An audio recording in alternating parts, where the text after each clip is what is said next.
So I'm sitting here with Jade Eagleson in Quebec. Yeah. Two Ontario boys sitting in Quebec in a trailer. So you're going on stage here in Quebec tonight. Yeah. First time in Quebec, or have you played here before? Montreal's in Quebec, yeah. So I played here with the Reclaws on their tour. On the Winterson Beach. Yeah, so that was a lot of fun last time we Yeah. were here, and I tried to actually change some lyrics to like French in my set. Yeah. It just went miserably wrong. Are you gonna try it again tonight? No, I gotta stay safe. I only know one language, and that's about it. The fans here are. Oh, how was it in Montreal? I mean, did you find that the crowd was a lot of like Montreal, Quebec fans, or do you find it was kind of a mix? I found them to be like they're all like from Montreal, you could tell, but they're very into the music and very supportive. They're just amazing fans all around. The fans that you'll find here, this is a festival that it grows 5 years this year. It gets bigger every year, and the fans that come out are crazier and crazier for the music every year. Yeah, I've heard. So it last night was just crazy. We got lucky with the weather. I don't think we're gonna get that lucky tonight. What are your thoughts on? I mean, you're a cowboy, so I'm sure that playing in the rain isn't that big of a deal. Have you done a lot of shows in bad weather? I'm trying to think if there's been any like that are too terrible. Like I played a couple of weddings where like I actually played one wedding where the tent like started lifting off the side of it, but that was the worst I think I've ever really done. Really? Yeah. There's probably some other moment where like my band's like, "Are you kidding? You forgot about this?" But I just can't think of anything. But rain's rain, I guess. I suppose. It does make for some of the most interesting and exciting shows. Because it's not something that you'll get in an arena anytime. Yeah. So let's talk a little bit about music, which is what we're here for. Now, so you're a Boots and Hearts Emerging Artist Competition winner. It seems to be the theme this year, because you got yourself, you got the Reclaws and James Parker Band, all winners. And then most recently, and we just spoke about this by email a few weeks ago, the Sirius XM Top of the Country Finals. So you didn't make the top 3. No, that's but you're in the top 8 out of a lot of. I'm not even sure what the total number of applicants is that you got narrowed down from, but generally I would imagine that number is fairly astronomical, and I would never want to be the one narrowing that down because there's so much great talent. Yeah, the people who made it are like very deserving and incredible artists too. So I'm very happy for them, and I wish them all the best success in the world. What was the last? Because I mean, this wasn't just a one-time competition. When you make it to the top 8 for this competition, it's a several month-long process of whether it's media-related things. I think there may be some performances here and there involved.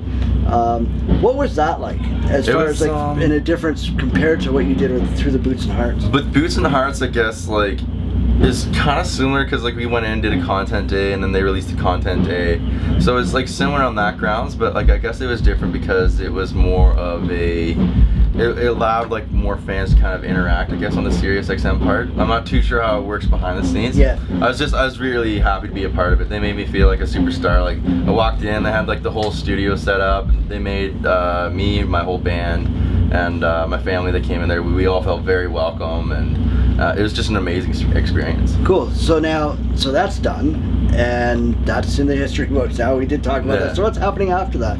So now that it is done, have you had a chance to kind of focus on where does Jade go from here? What's next on the radar as far as after this festival and festival season, I guess this year is done? Where do we go from here? We're really digging into a new album. So I've been in Nashville and wrote tons of songs in the last month or so. So it's like, it's really exciting because last time I went down we wrote those 3 songs, which is still gonna be You, Count the Waves, and Got Your Name on It. And that's all we wrote and that's all we released. Right. So this time we went down and we're like, okay, like let's like try and write as many as we can. We got like 11. So now it's just kind of at the point where we're kind of picking which ones are the best, which ones might not work, and going down, fixing some maybe if there's any to fix. You never know until you get a second opinion or a third or a fourth. Yeah. And then so hopefully we'll have an album out soon. Now you also have some exciting personal news in the coming future. Within the next several months, you're going to be a dad. Yeah. So how does that make you feel? Like, intimidating or excited? It's a like, mix of both. I'd say like it's like scary, but like more so than ever, it's exciting. It's kind of like it hits you in the heart. There's like a fire that kind of burns in you that you've never had before. It's unexplainable until you felt it, and then like I don't know, the first time you see the sonogram and you hear the heartbeat, all that together, it just like it shows you what life's all about. Like everything comes full circle, and you're like, holy lift, and it's like this is the purpose, and I don't think I've been more excited about anything more than I have about being a dad. It's a fairly special thing. I mean, my own, who's happened to be our videographer here. Yeah, he's doing a great job. 11, he's become my sidekick in a lot of what we do with soundcheck, and I'll tell you one thing, they grow way too quick. Yeah. 1 minute you're holding them in your even arms. in the belly, it's like, we saw the sonogram or whatever the first time, it's like, okay, it's like a bean, they're like the size of a bean, and then of course my fiance has the app that tells you this is what it's gonna be. It's an onion now, or it's an orange, and it's like you're trying to compare, and you're like, so it's a circular, or like how's that work exactly? But it's like it's crazy. It's just like they already grow so fast in the stomach, so like in real life it's like, oh man, it's like hang on. 1 minute you're bringing them home from the hospital in a car seat, the next minute they're asking to borrow the car. Yeah. It's almost that fast.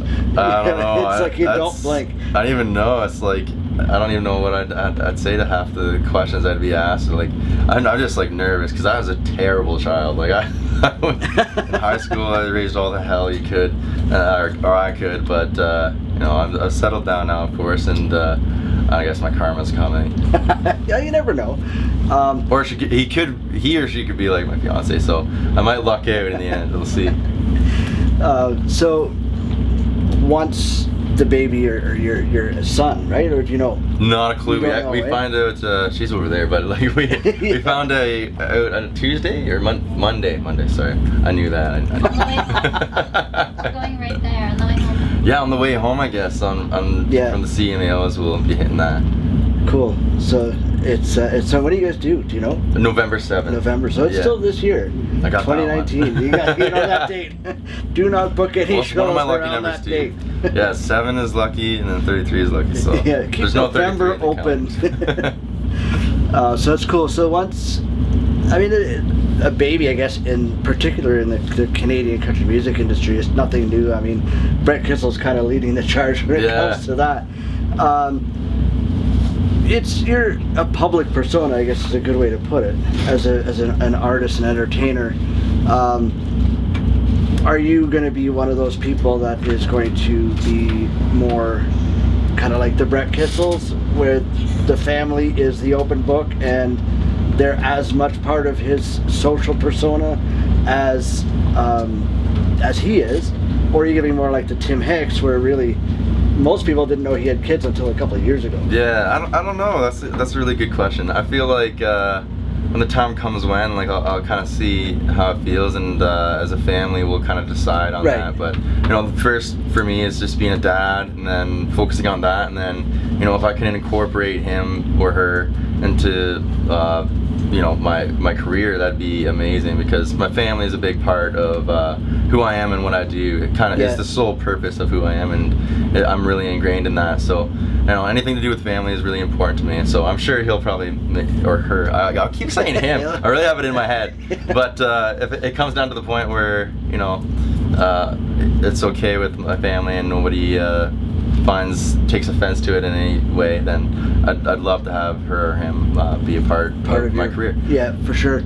So now it's CMAO weekend in Ottawa, which is about 4 hours west of here. Yeah. And we're not there, we're here.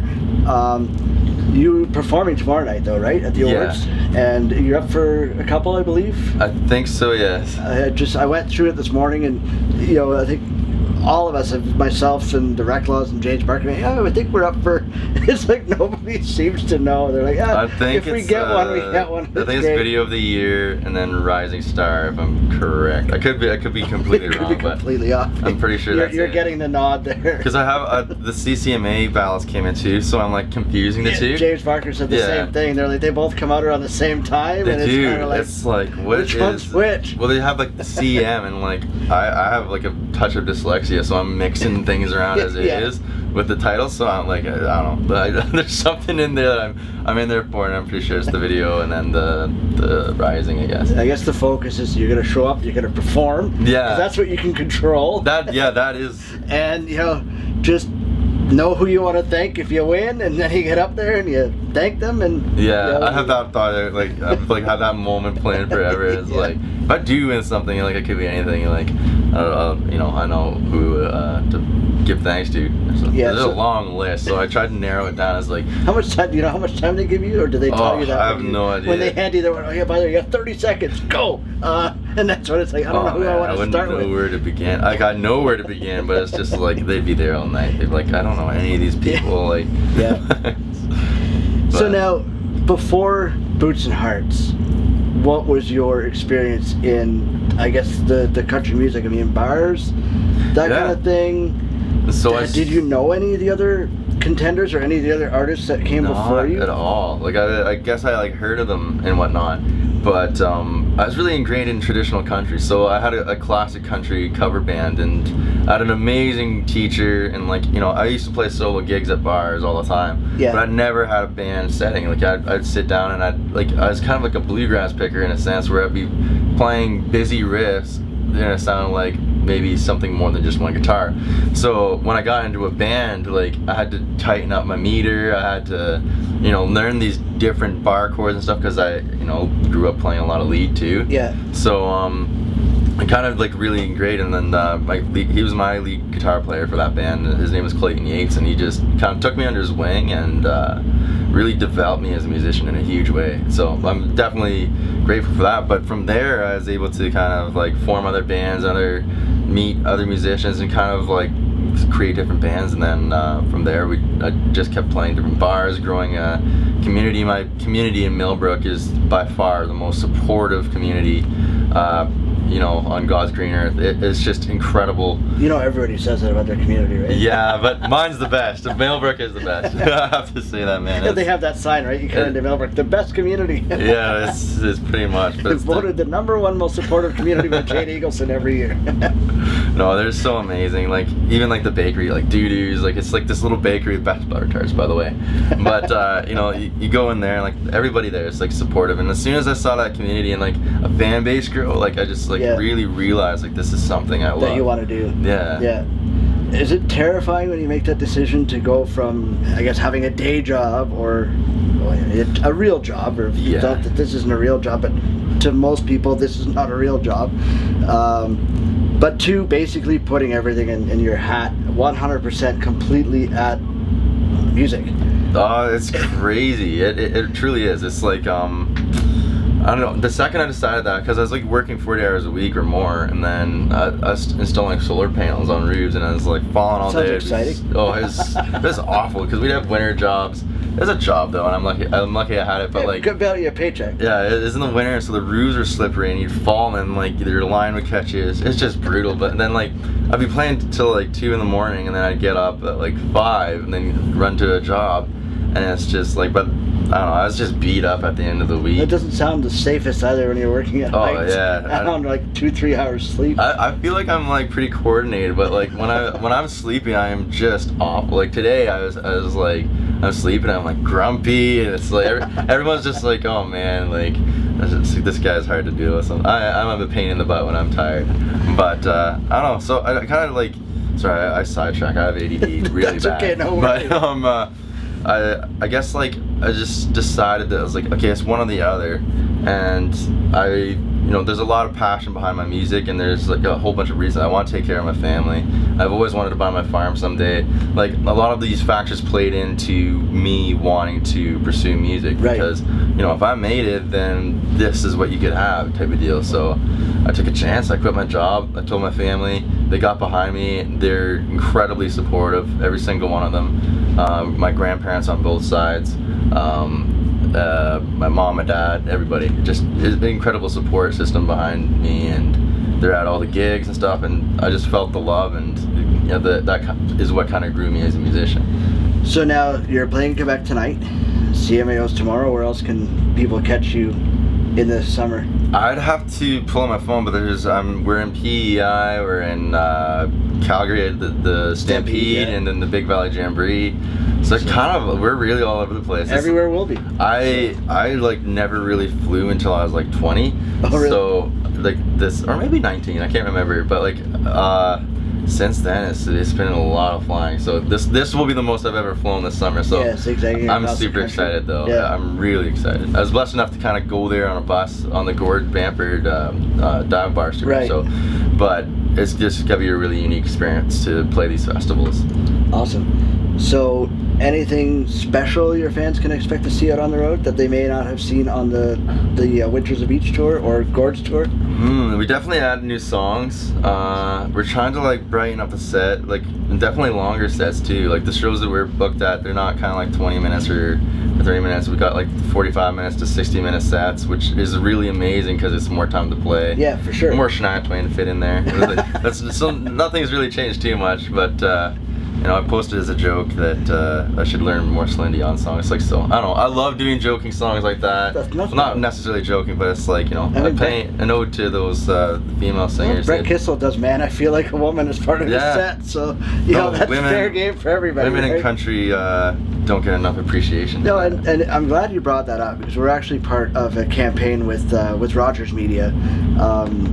That Amanda Kingsland from the Country 101 in Ottawa came up with, I guess, a year ago at the CCMAs. Yeah. With her favorite 5 females. I do. I love those T-shirts. That's a great concept. So yeah, so she just put it out there.